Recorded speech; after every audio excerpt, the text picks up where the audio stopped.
말씀은요, 요한계시록서 5장 1절에서 8절 말씀입니다. 저와 여러분 교독하신 후에 마지막 절인 합독하시겠습니다. 내가 봄에 보좌에 앉으신 이의 오른손에 두루마리가 있으니 안팎으로 썼고 7인으로 봉하였더라.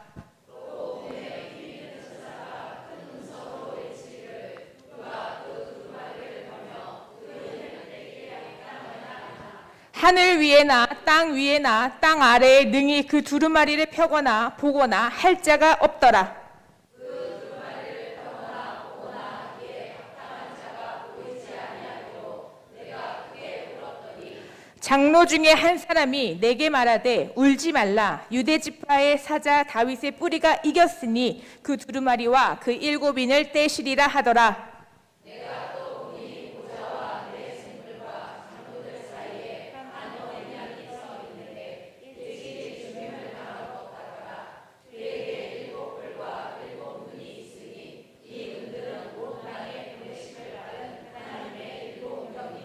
그 어린 양이 나와서 보좌에 앉으신 이에 오른손에서 두루마리를 취하시니라. 그 두루마리를 취하심에 네 생물과 24장로들이 그 어린 양 앞에 엎드려 각각 검은 고와 향이 가득한 금 대접을 가졌으니 이 향은 성도의 기도들이라. 아멘. 사랑하는 목사님 나오셔서 말씀 선포해 주실 때 큰 은혜의 시간 되시기 바랍니다. 아멘.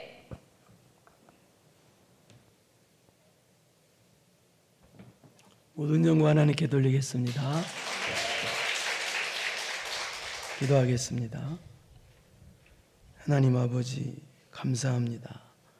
맥주감사주의를 맞이해서 하나님의 자녀가 맥주감사 예물을 드리고 또 기타 감사 예물 11조 예물을 하나님께 드렸습니다. 아버지 하나님 기쁘게 받으시고 이들에게는 한량없는 영적으로 육적인 은혜가 있어지게 하여 주옵시고 또한 이들에게는 믿음이 자라는 은혜가 있어지게 하옵소서. 우리는 약하고 부족하여 자주 쓰러지고 넘어질 때가 있습니다.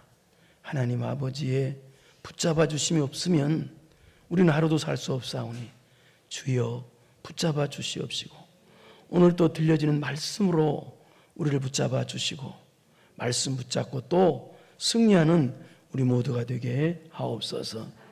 예수님의 이름으로 기도드리옵나이다. 아멘. 오늘 하는 그 요한계시록은 예수님의 제자 중에 그 사도 요한 있죠.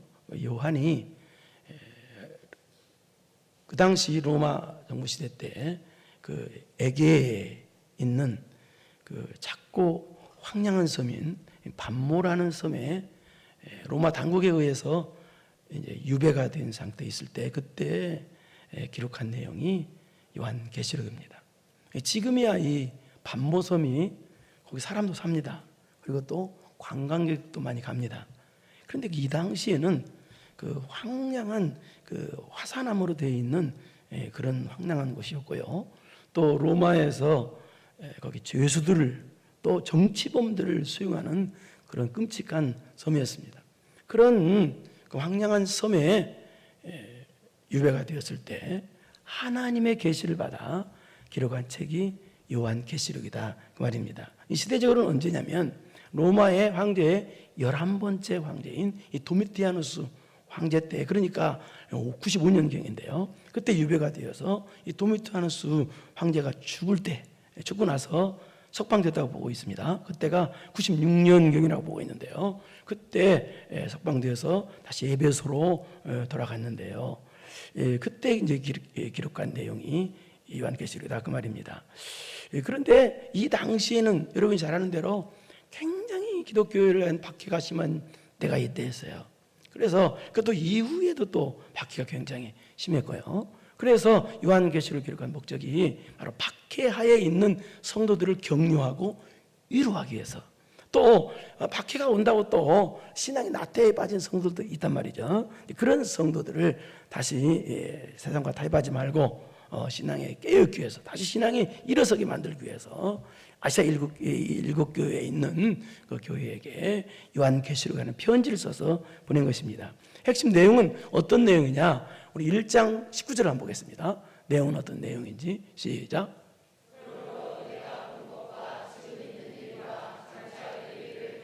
네, 하나님께서 요한에게 네가 지금 본 것과 또 지금 있는 일과 장차 될 일을 기록하라 그랬어요. 여기 네가 본 것은 뭐냐면 1장입니다. 요한계시록 1장이 나오는 그걸 본 것이고, 지금 있는 일은 아시아 소아시아 7교회에 관한 내용인데요. 그것이 지금 있는 일 2장과 3장의 내용입니다. 그러니까 1장부터 3장까지 내용은 사도 요한이 살아있을 그 당시에 아시아 7교회에 있는 관한 내용이 그 내용입니다. 지금 있는 일, 그걸 기록하라. 그 다음에 장차 될 일은 4장부터 22장까지 내용인데요. 바로 앞으로 되어질 일을 기록하라 그 말이에요. 그러니까 예수님 재림하시기 전에 말세지 말에는 어떤 일이 일어나는가, 또 예수님께서 재림하시고 난 후에는 또 우리는 성도들은 어떻게 되는가를 기록한 내용이, 그걸 기록하라라는 내용입니다. 그런데 특별한 것은 4장부터 18장까지 내용은 온 인류에게 엄청난 환란이 임한다는 내용이에요. 우리 예수님 믿는 사람도 이런 환란이 임하게 되는데, 그러나 예수님 믿는 사람들은 하나님께서 우리와 함께 하심으로 환란도 통과하고 승리도 하게 된다라는 뜻입니다. 이것이 요한계시록 내용인데요. 오늘은 요한계시록 5장의 내용이죠. 5장. 방금 전에 했습니다. 2장과 3장은 지상에 있는 현재 교회에 관한 내용이라고 그랬어요. 근데 4장, 5장은 전혀 다른 내용입니다. 2장, 3장은 지금 있는 교회, 그러니까 소아시아 7교회에 관한 내용이었고, 4장, 5장은 오늘 5장이죠. 어떤 내용이냐?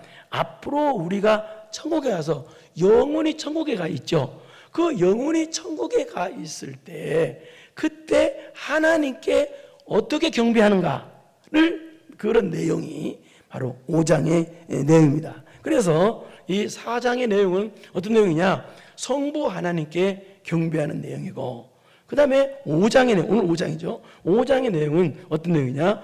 성부 하나님께 경배하는 내용과 또 성자 예수 그리스도께 경배하는 내용이에요.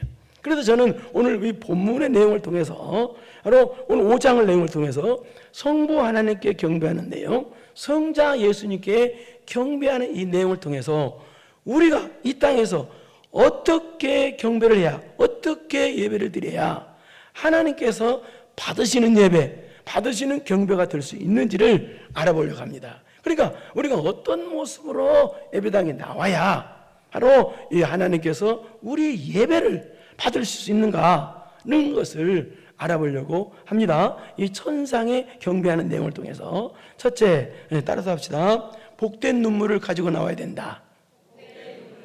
복된 눈물을 가지고 나와야 돼요. 우리 한 1절 읽겠습니다. 1절 시작.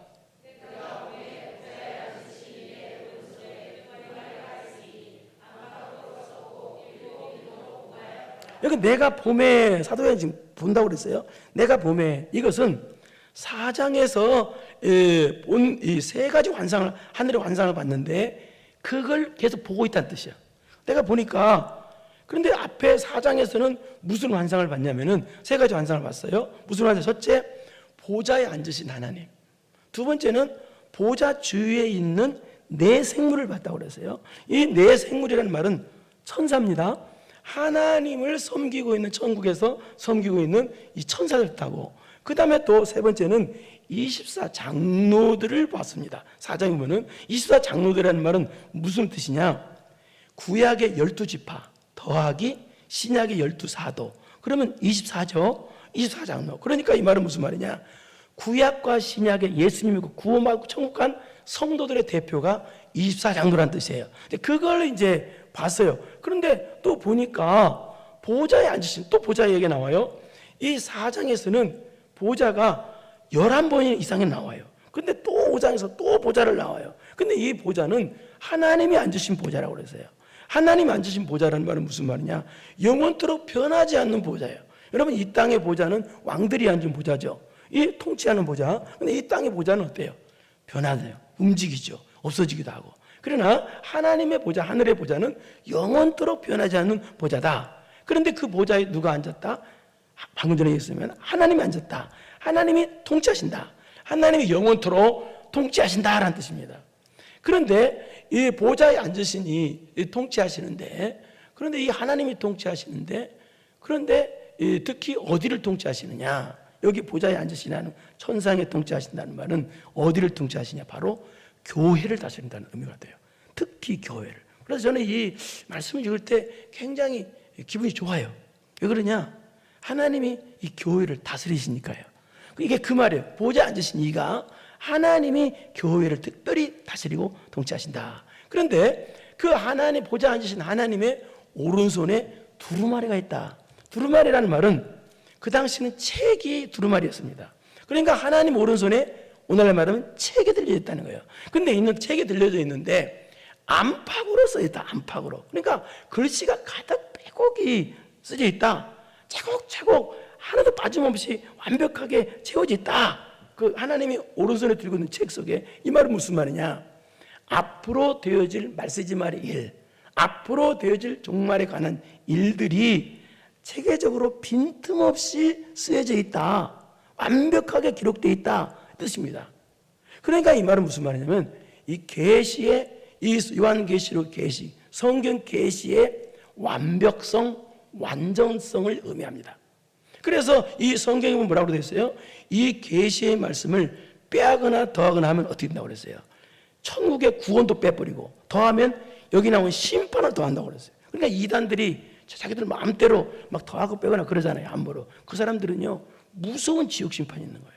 그런데 이 두루마리 안팎으로 썼는데 그 뜻입니다. 그런데 그 책이 두루마리 책이 7인으로 봉하였다고 그랬어요. 7인으로 봉해져 버렸어. 7개 도장으로 꽝 찍어서 봉해져 있다는 얘기예요. 이 말은 무슨 말이냐? 7은 완전수죠. 그러니까 완전히 봉해졌다는 거예요. 이 말은 무슨 말이냐? 하나님만이 말세지말에 되을 일을 아신다는 뜻이에요. 하나님만이 아신다. 그러니까 완벽히 봉했으니까 아무도 몰라. 하나님만이. 그런데 신기하게 오늘 5장이죠. 6장부터 보면은 이 7인으로 봉해진 이 두루마리를 인을 하나씩 예수님이 띄십니다. 6장부터는 하나씩. 그러니까 예수님께서 해결하시는 거예요. 그런데 이제 인간은 아무것도 몰라. 완전히 봉해져 있어가지고 하나님만 아셔. 그래서 2절 시작.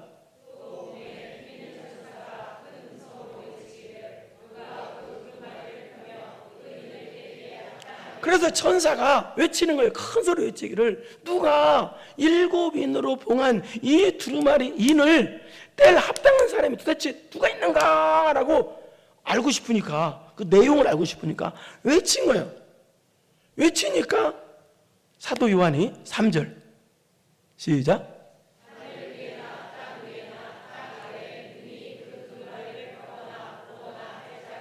그런데 이제 사도 요한이 보니까 그 두루마리를 떼기에 합당한 자가 이 땅에는 아무도 없더라는 거예요. 아무도 없어요. 이 말은 무슨 말이냐? 하나님께서 계신 이 비밀을 알 자는 이 세상에 아무도 없다라는 뜻입니다. 이 말은 무슨 말이냐? 그래서 인간이 성경을 연구한다고 그래서 뭐 본다고 그래서 인간의 힘으로는 해석이 안 된다는 거예요. 하나님의 섭리와 하나님의 뜻을 해석이 안 된다는 거예요. 그러니까 무슨 말이에요? 겸손히 하나님께 기도해서 하나님의 도우심을 받아야, 하나님을 불쌍히 여겨주셔야 이것을 깨달아지고 또 뭐요? 또 변화도 된다는 뜻이에요. 그러니까 목사가 설교를 아무리 준비를 하고 와도요, 설교 잘한다고 해서 여러분이 변하는 게 아니에요. 하나님이 여러분을 불쌍히 여겨주셔야 깨달아져요. 불쌍히 여겨주셔야 변화가 와요. 그래서 내가 변화가 온다는 것은 하나님이 나를 불쌍히 여긴다는 뜻이에요. 그런 의미가 있어요. 여러분, 그 통계적으로 의하면 보면 마약 중독자들 있죠. 마약 중독이 끊어지는 것은 인간의 완력으로 감옥에 가둔다고 해서 끊어지는 게 아니랍니다. 그리고 그 사람들 나오면 또 감옥 나오면 또 마약 중박을 한대요. 근데 끊어지는 건 딱 한 가지래요. 통계적으로 그렇습니다. 그거 뭐냐?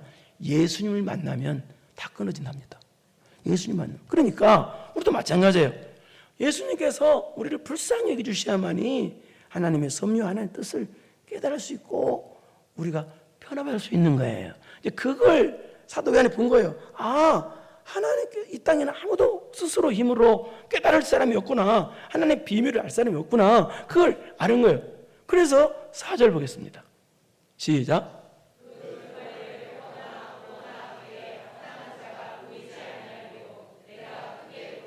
자, 이 말은 무슨 말이냐? 이 두루마리, 7인으로 봉한 이 두루마리를 뗄 자가 이 땅에는 아무도 없다는 거예요. 없어. 그건 없으니까 또 누가 막 알려고 하는데 알려주는 사람도 없고.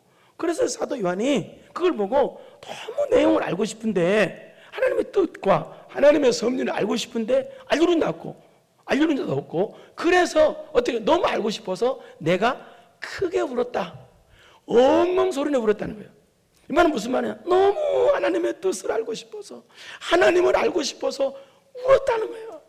여러분, 이것이 바로, 이 모습이 방금 전에 했습니다만 이 모습이 바로 우리가 하나님께 예배드려 나올 때 우리의 경배를 받으시는 모습입니다. 우리가 이 모습을 가지고, 어떤 모습? 하나님을 알고 싶어서, 하나님의 뜻을 알고 싶어서 흘리는 눈물을 가지고 나와야 된다는 거예요. 이게 우리가 하나님 앞에 나오는 모습이라는 거예요. 여러분 어떤 눈물입니까? 억울해서 흘리는 눈물, 괴로워서 흘리는 눈물, 그 다음에 망해서 흘리는 눈물, 그런 눈물 많죠. 물론 그런 흘리는 눈물도 가져오면 하나님 다 해결해 주십니다만, 그러나 하나님께 예배 드릴 때 흘리는 눈물은 하나님께서 우리 예배를 받으실 때, 우리가 지금 예배 드리러 왔잖아요. 그럴 때 흘리는 그런 눈물이 아니라 어떤 눈물? 하나님을 알고 싶어서, 하나님의 뜻을 알고 싶어서 흘리는 눈물을 가져와야 된다는 거예요. 목사님 뭐 하나님 뜻 몰라도 뭐 섭리 몰라도 뭐 먹고 사는 데는 지장이 없습니다. 목사님 뭐 잘 살고 있는데요. 뭘 하나님 뜻을 알고 싶어서, 그런 사람에게 무슨 하나님의 응답이 있겠어요? 그런 사람의 예배를 하나님이 받으시겠냐고요. 하나님 뜻 몰라도, 오늘 말씀 못 알아들어도 목사님까지 먹고 사는데 지장이 없어요. 그런 사람 뭐 예배 드려도 되는데. 여러분, 오늘 여러분 혹시 눈물을 가지고 왔습니까? 있습니까? 어떤 눈물입니까, 여러분? 하나님을 알고 싶어하는 눈물? 하나님 뜻을 알고 싶어하는 눈물입니까? 아니면 억울해서 흘리는 눈물을 가지고 왔습니까? 제가 오래전에 새벽기도 끝나고 산기도를 간 적이 있습니다. 근데 산기도를 갔는데 산 정산을 올라가려고 그러는데 산 아래에서 어떤 여성도분이 기도를 하는데요, 큰 소리로 억울해요, 하나님 억울해 죽겠어요, 억울해요, 울면서 기도를 하더라고요. 그래서 올라가면서 저분은 억울한 사정이 많이 있겠구나, 그래서 이렇게 우는구나 하고 올라가서 기도 끝나고 내려오는데 몇 시간에 내려왔거든요. 근데 그때까지 억울하다고 그러더라고요. 억울해 죽겠어요, 억울해요. 그래서 참 억울한 일이 참 많겠구나, 하나님 해결해 주면 좋겠다. 그 다음 주 갔습니다. 그 다음 주 또 일주일 지나서 갔는데 또 그 여성분이 그 자리에 또 억울해요, 하나님 억울해요. 그래서 올라가면서 아직까지 해결이 안 됐나 보구나. 그 다음에 또요, 한 달 후에 갔습니다. 한 달 후에 갔는데 그 사람 그대로 그 자리에 있더라고요. 그 자리에 있으면서 억울해요, 하나님 억울해 죽겠어요, 계속. 아직까지 해결이 안 됐나? 그 다음에 무려요, 놀라지 마세요, 몇 년 후에 갔어요. 똑같이 그 자리에 있더라고. 똑같은 기도하더라고. 똑같이 억울해요, 하나님 억울해 죽겠어요, 억울해요. 그래서 저분이 눈물의 색깔을 좀 바꿔야 될 텐데 하는 생각을 가졌어요. 어떤 눈물로?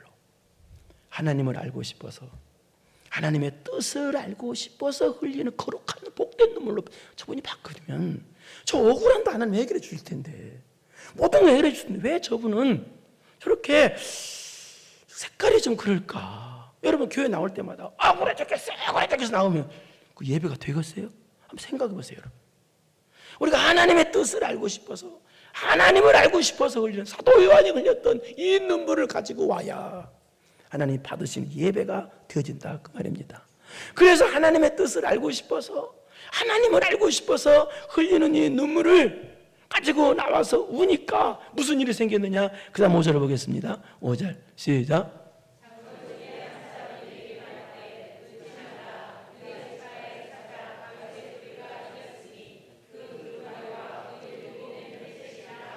그러자 우니까 천상의 대표인 장로 중에 한 분이 와서 울지 말라라고 위로를 해주라는 거예요. 위로를 해주더라는 거예요. 이 말은 무슨 말이냐? 이 뜻입니다. 이것을, 네 문제를 해결해 줄 분이 계시다는 거예요. 일곱인으로 봉한 이 두루마리를 뗄기에 합당한 분이 계시다는 거예요. 그분이 누구야? 바로 예수 그리스도라는 거예요. 여러분이 때로 여러 가지 눈물이 있죠. 걱정하지 마십시오. 주님께 나오면 주님은 여러분의 눈물을 해결해 주십니다. 그러나 다 해결해 주시지만 정말 합당한 눈물은 어떤 눈물이냐? 하나님을 알고 싶어서, 하나님의 뜻을 알고 싶어서 흘리는 눈물이 하나님 받으시는 눈물이라는 얘기입니다. 여러 가지 눈물, 억울한 눈물 가져도 괜찮아요. 괜찮아요. 다 가져오세요. 예수님이 다 해결해 주십니다. 그러나 받으시는 눈물은 하나님을 알고 싶어서, 하나님의 뜻을 알고 싶어서 흘리는 눈물이라는 얘기예요. 자, 이런 눈물을 흘리니까 하나님께서 뗄 분이 있다. 그 뗄 분이 누구냐? 자, 일곱인을 뗄 분, 합당할 분이 누구냐? 그게 누구냐? 예수 그리스도라고 했죠. 근데 예수 그리스도를 뭐라고 그러냐? 유다 지파의 사자, 다윗의 뿌리가 이것이 나오다. 유다 지파의 사자. 여기 사자는 사람 대신으로 가는 사자가 아니라 짐승 사자를 뜻합니다. 왜 그러니까 유다 지파의 사자, 예수님을 왜 유다 지파의 사자라고 그랬느냐? 사자는 다 이기잖아요. 이기시는 분이라는 거예요. 승리하는 분이라는 거예요. 그런데 그 유다 지파의 사자가 다윗의 뿌리, 다윗 왕가는 망했지만 어때요? 다윗의 후손을 통해서 예수 그리스도가 오셨죠. 그런데 다윗의 뿌리가 이겼으니, 유다 지파의 사자도 이긴다는 말이고 다윗의 뿌리가 이겼다는, 또 재차 이긴 걸 강조하고 있습니다. 여기 이겼다는 말은 무슨 말이냐? 예수님께서 십자가 부활을 통해서 영원한 승리를 이루셨다는 뜻이에요. 이 말은 바로 예수님께서 사탄의 권세를 이기셨다는 뜻이고, 예수님께서 십자가 지시고 부활하심으로 죽음, 사망을 이기셨다는 뜻입니다. 그리고 죄의 권세를 이기셨다는 뜻입니다. 그러니까 이런 지금 승리하신, 이기신 예수님께서, 진 예수님은 안 되잖아요.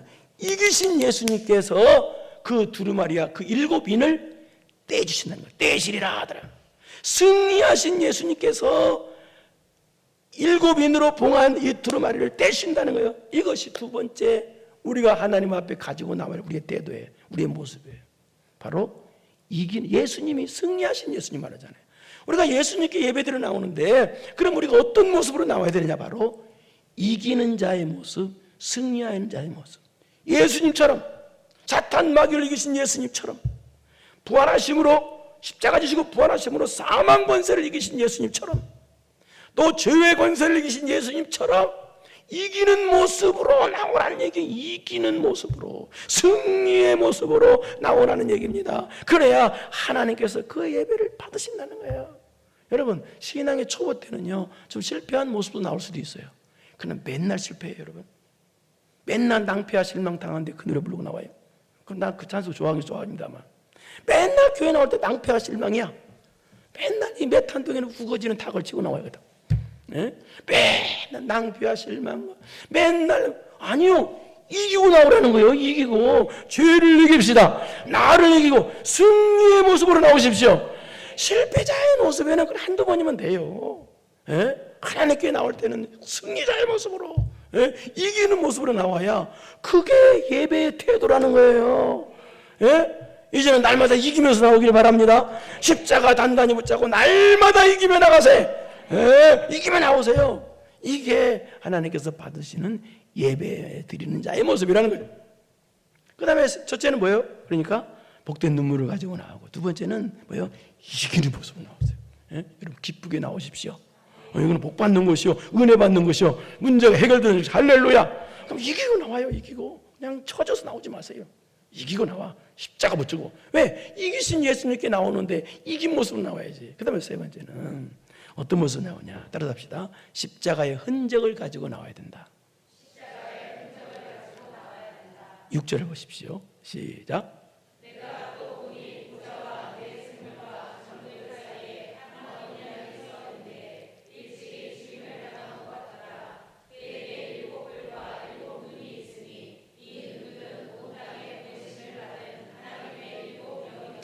성경에 제일 어려운 게 요한계시록입니다. 그러니까 여러분 정신 차려서 잘 들어보세요. 내가 또 보니 보좌와 네 생물과 장로들 사이에 한 어린 양이 서 있는데, 그런데 일찍이 죽임을 당한 것 같더라. 그래요? 그렇게 돼 있어요. 그러니까 지금 하나님 보좌 옆에 지금 어린 양이 서 있는데, 근데 어린 양이 서 있는데 그 어린 양이 일찍이 죽임을 당한 것 같더래요. 보니까 같아. 이게 무슨 말이냐? 이게 누구예요? 예수님인데 이분이 뭐예요? 일찍 죽음 당한 것 같더라. 무슨 얘기예요? 우리를 위한 십자가 지신 그 십자가의 흔적을 갖고 있다는 뜻이에요. 십자가 흔적을 가지고 있더라. 그런데 그분이 어디에 서 있다? 보좌와 내생물과 장로들 사이에 서 있어. 그러니까 하나님과 이스라엘 장로들 사이에 서 계시다는 거예요. 흔적을 가신 예수님께서. 이 말은 무슨 말이에요?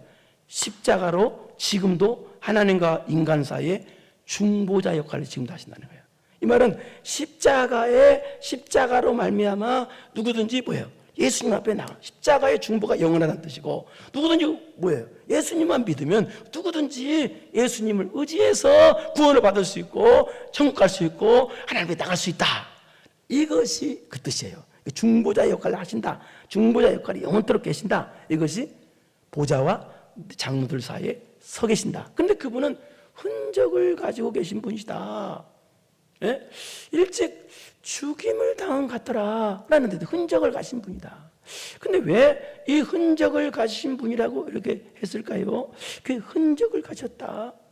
우리가 이걸 좀 해석하려면 우리 갈라디아서 6장 17절을 한번 봐야 됩니다. 한번 보겠습니다. 시작.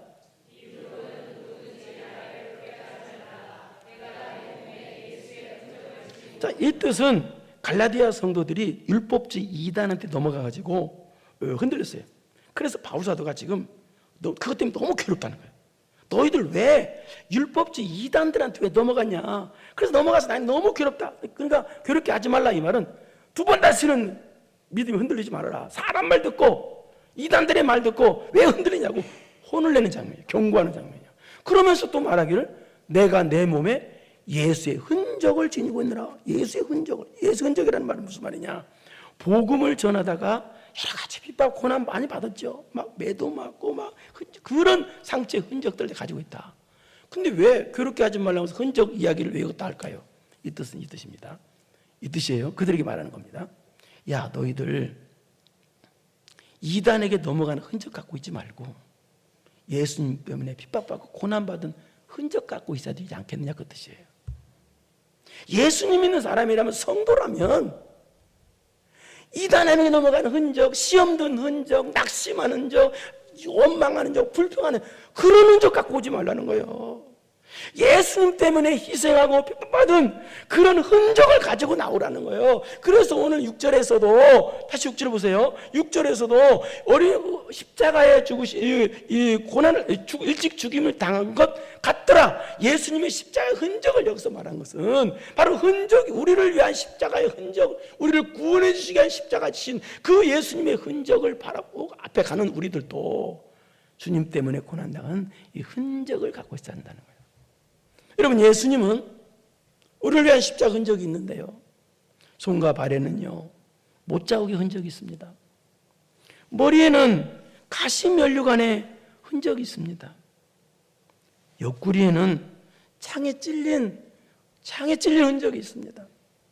그럼 우리는 어떤 흔적을 가지고 있어요? 우리도 예수님을 위해서 신앙생활하는데 이런 십자가의 흔적을 우리도 갖고 있습니다. 교회 나오는데 맨날 낙심하는 흔적, 사람 말에 흔들리는 흔적, 시험 든 흔적, 그런 흔적만 갖고 예배당에 나오면 그 하나님 예배를 받으시겠냐는 거예요. 그 십자가. 그래서 여러분이 일주일 동안 살면서 신앙생활 하면서 어려움 당할 있잖아요. 그럼 막 이기고 나오잖아요. 이기고 나온 십자가 흔적을 가지고 나온 사람과 일주일 내내 시험이나 들고 일주일 내내 죄만 지는 흔적, 낙심한 흔적, 죄만 지는 흔적 가지고 나온 사람과는 예배 은혜의 감동 차이가 하늘과 땅 차이예요. 하나님의 은혜 주시는 감동 차이가 하늘과 땅 차이라는 거예요. 그런데 그 흔적을 가지신 예수님을 또 뭐라고 그러냐? 그에게 7뿔과 7눈이 있대. 이거 좀 해석하기 좀 곤란한 문제인데요. 근데 이건 무슨 뜻이냐? 어려워요 조금. 이 말은 무슨 말이냐? 7뿔이라는 말은 예수님의 권세와 능력을 뜻합니다. 그러니까 예수님의 전능성, 예수님의 전능성을 뜻해요. 그러니까 예수님의 십자가 부활을 통해서 바로 사탄의 권세, 죄의 권세, 죽음, 그것이 다 굴복당했다. 그런 뜻입니다. 그 다음에 또 7눈이 있다. 이 말은 무슨 말이냐? 예수님께서는 일곱 눈, 예수님께서는 모든 것을 아신다라는 뜻이에요. 예수님의 전지성을 뜻해요. 예수님 모든 걸 다 아신다. 그런데 그분이 있는데 이 눈들은 온 땅에 보내심을 받은 하나님의 일곱 영이라. 하나님의 일곱 영이라 이 말은 무슨 말이냐면 예수님의 영과 성령님은 일치한다, 동일하다 그 뜻이에요. 그러니까 예수님은, 이 말은 쉽게 해석하자면 예수님은 전능하신 분이시다. 예수님은 모든 걸 아시고 모든 오류가 없으신, 아주 모든 걸 아시는 전지하신 분이시다 라는 그런 의미의 말입니다. 그러나 인간은 어때요? 인간은 너무 부족하죠. 그죠? 인간은 모르는 것 투성입니다. 인간은 실수 투성입니다. 제가 목회 30여 년 동안 해오면서 목회를 뒤를 두다 보니까요, 참 부족한 점이 참 많았구나, 몰랐던 점이 참 많았구나. 그래서 하나님 앞에 참 부끄러울 때가 많고요, 실수도 많이 했고, 그래서 여러분에게 목회할 때마다 제가 부끄러운 마음을 갖고 있습니다. 또 미안한 마음을 굉장히 많이 갖습니다. 왜? 부족하니까요. 그리고 또 여러분이 살다 보니까 어때요? 내가만 실수하는 게 아니라 다른 사람이 나한테 실수하는 경우도 있죠. 네? 그때 어때요? 억울할 때가 많죠. 그런 일도 많이 당해요. 제가 어렸을 때 친구들로부터 어떤 친구한테 도둑으로 몰린 적이 있습니다. 나는 그 친구가 잃어버린 게 뭔지도 모르고, 뭔지도 모르는데 애들 많이 있는 데서 나를 도둑으로 몰더라고요. 그때 어린 마음에 너무 억울하고 상처를 받았어요. 아니, 왜 쟤가 나한테 도둑으로 몰지? 애들이 다 믿더라고, 나를 도둑으로 몰아요. 여러분, 이런 억울한 일들이 여러분도 많이 있었을 거예요. 왜 그래요? 인간은 모르는 거 투성이니까 그래요. 인간은 몰라. 아무것도, 1초 앞도 몰라. 아무것도 몰라, 인간은요. 그렇기 때문에 여러분 인생에서 실수가 없고 오류가 없으시려면 전지하신, 전능하신 예수님과 함께 해야 되고 예수님으로 충만해지는 수밖에 없어요. 그래야 여러분이 오류가 없고 실수가 없어요. 그런데 이제 그런 예수님인데, 자, 그 다음에 7절을 보겠습니다. 시작.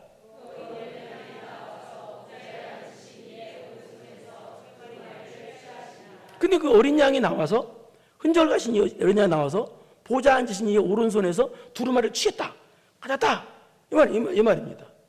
이 말은 예수님께서 이제 성취하신다는 것인데요. 그러니까 이제 6장에서 보면은 어때요? 예수님께서 인을 하나하나 떼시면서 성취해 나가시죠. 그러니까 예수님께서 모든 걸 성취해 나가신다, 이제 그런 의미가 있고요. 그 다음에 보좌에 앉으신 이 오른손에서 두루마리를 취했다, 이 말은 모든 권세를 예수님이 받으셨다는 뜻이에요. 그러니까 모든 권세를 예수님이 받으셔서 다스리시고 성취하신다, 그런 의미가 있어요. 8절 보세요. 그런데 시작.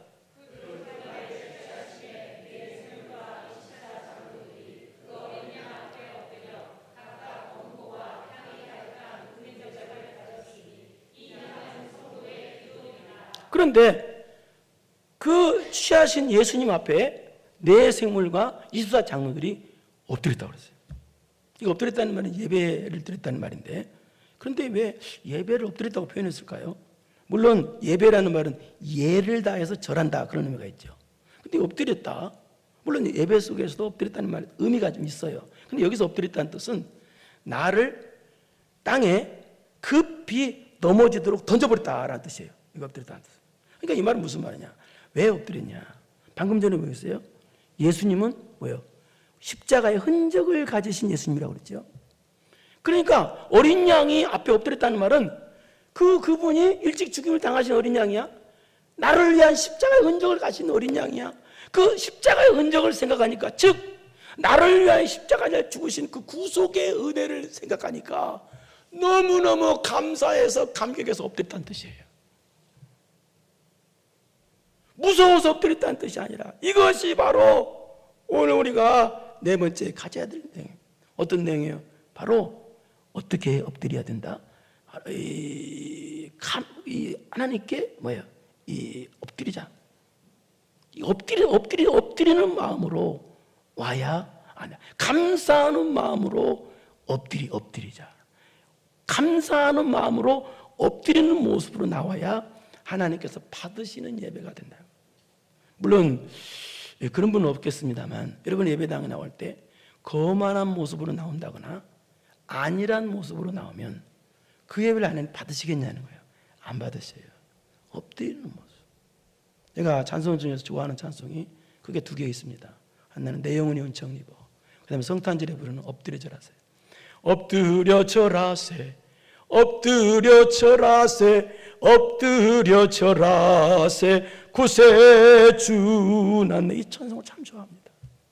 하나님 앞에 엎드리고 싶습니다. 하나님, 내가 하나님 앞에 엎드리고 싶습니다. 왜?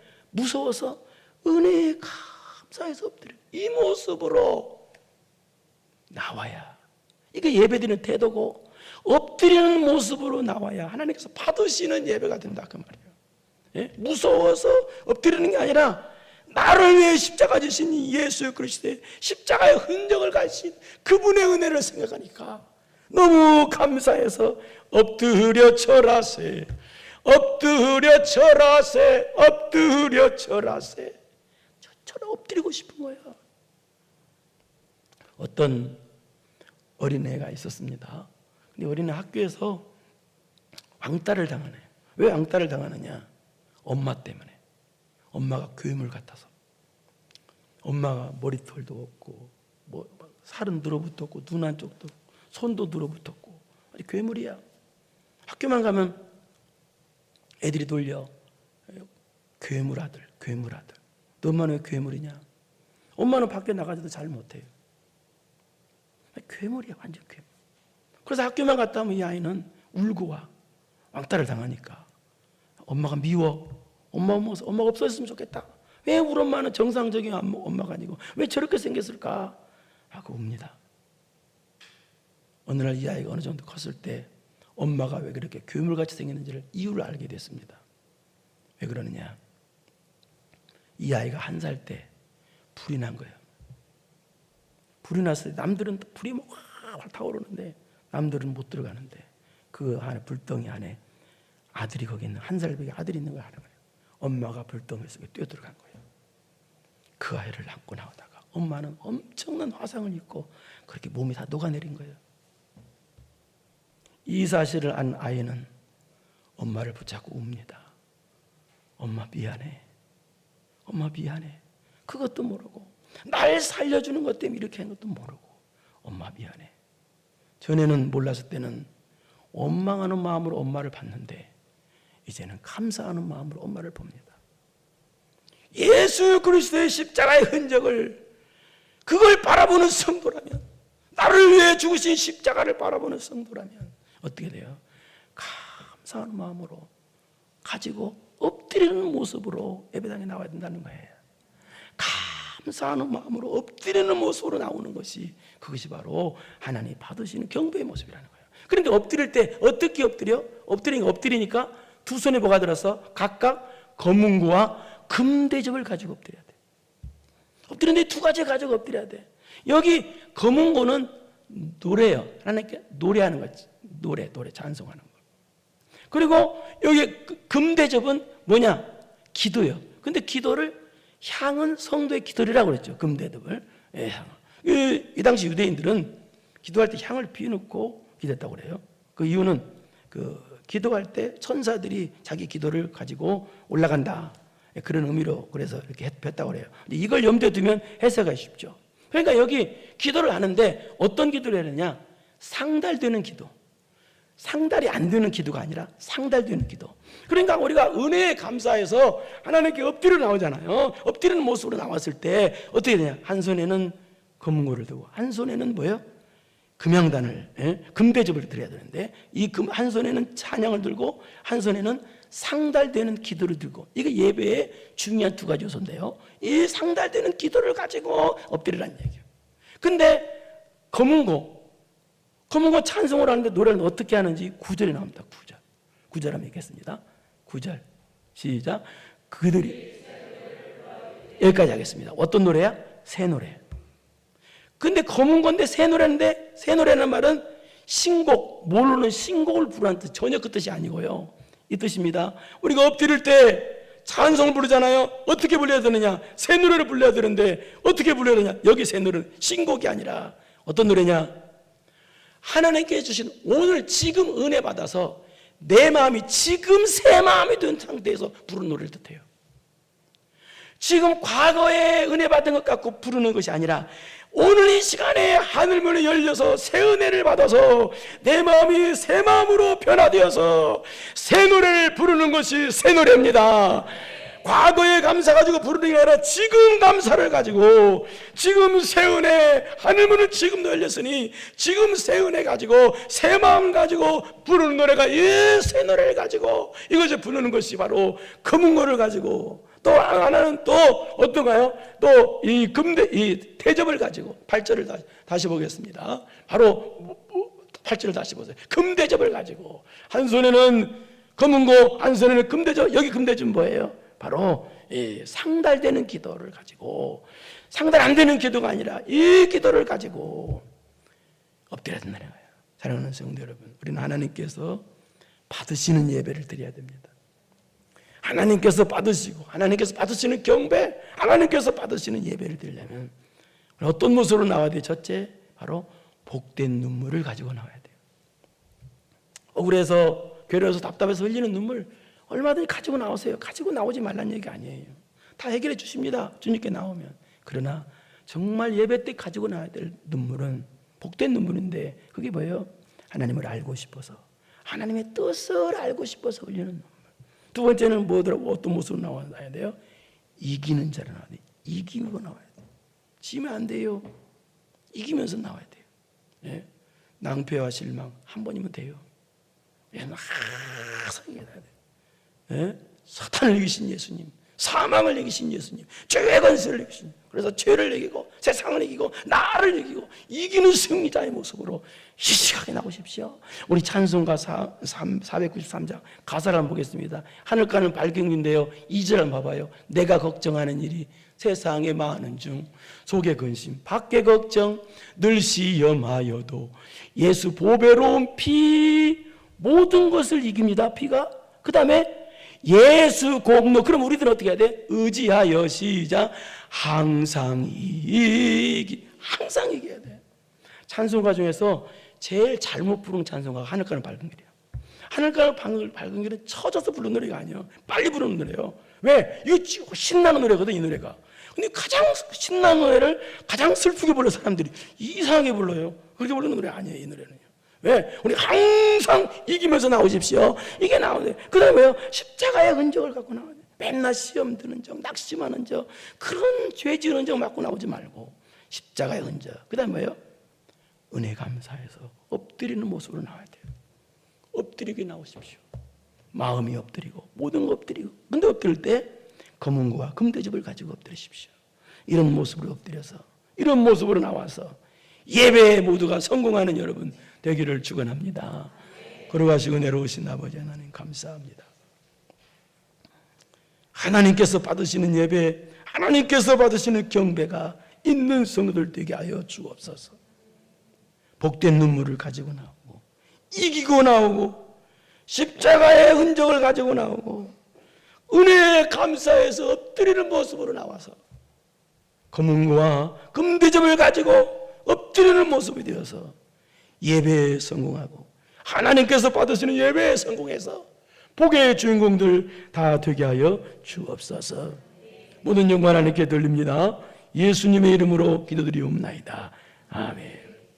이제는 우리 구주 예수 그리스도의 은혜와 전능하신 하나님 아버지의 무한하신 사랑하심과 성령님의 교통교제 감동감하심이 예배에 성공해서 하나님께서 받으시는 예배를 드려서 복의 주인공 되기로 마음 깊이 결단하고 돌아가는 사랑으로 사랑하는 성도들 머리머리 위에 이제로부터 영원토록 함께 있을지어다. 아멘.